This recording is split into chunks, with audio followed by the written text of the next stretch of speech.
Hey there!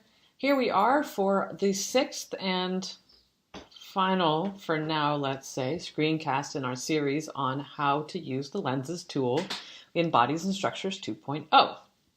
What are we going to do today? Well, today we're going to look at a super cool function of the lenses. I'm so glad we got to have this in here.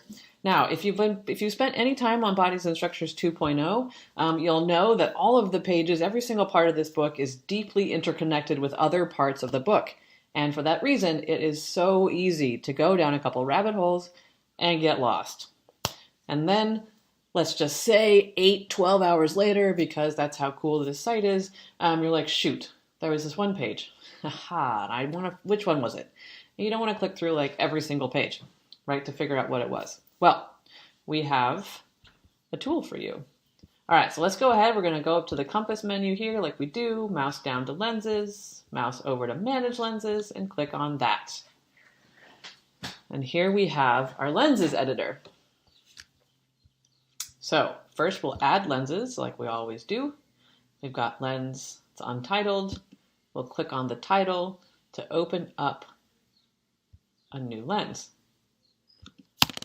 And let's call this one Breadcrumbs, because it turns out that the site is able to treat all of the moves you're making as if you're leaving a trail of breadcrumbs, and it can pick up those breadcrumbs in a super not creepy way, right? So it can tell you where you've been.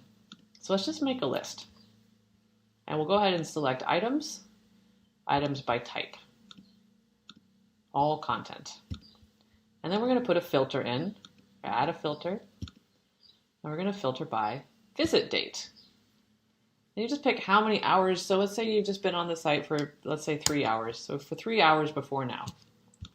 And this is going to pull up all of the pages that you visited in the last 3 hours.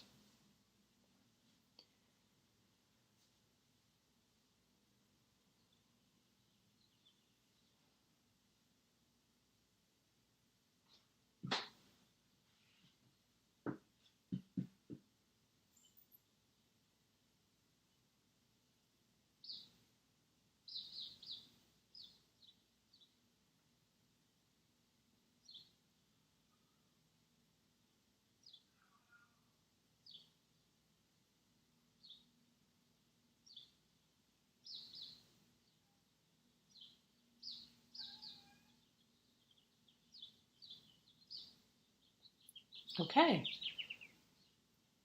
So the breadcrumbs lens comes back with 22 hits for me. I was doing some editing work, and so you'll see that I've been to a lot of the crossings and also around some of the pages as I worked on the other screencasts. So this is a way where you could then say, oh yeah, I think it was this page about the Jardine Matheson network. Click on the title. It's going to open up in a new tab, so you don't lose your place. Right? And you're like, oh yeah, cool, that was it. Or maybe that wasn't it, so we'll close that. Right, and you still have your list here to go through more options. Now, of course, you could make this list even smaller, right? You could actually not look for all content, but let's say the page was, let's see. Say it was just a regular page. You visited it sometime in the last 3 hours, and you know that the page had something to do with, let's just say, Shanghai, right? That was part of its spatial focus, and so we can search by metadata because that's going to appear in the metadata. DC terms spatial. Okay. So we had our 2022, and let's see. Okay, so I didn't visit any pages that contained Shanghai in spatial.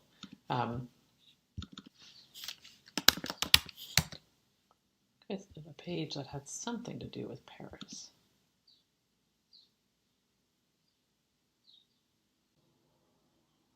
Aha. Right, so here I could identify of all the pages, of all the 22 pages I've been to, I remember there was one that had something to do with Paris. And here we find it in Nathaniel Isaacson's module.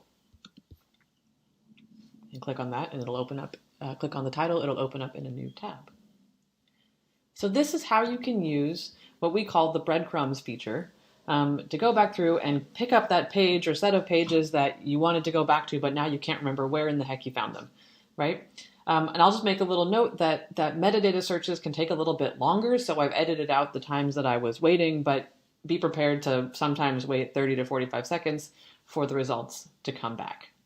Thank you so much for watching this screencast and all of our other screencasts, and I wish you all the best in your wayfinding through Bodies and Structures 2.0. Please let us know what you find. We're on Twitter at bodiesandstruct, BODIESANDSTRUCT.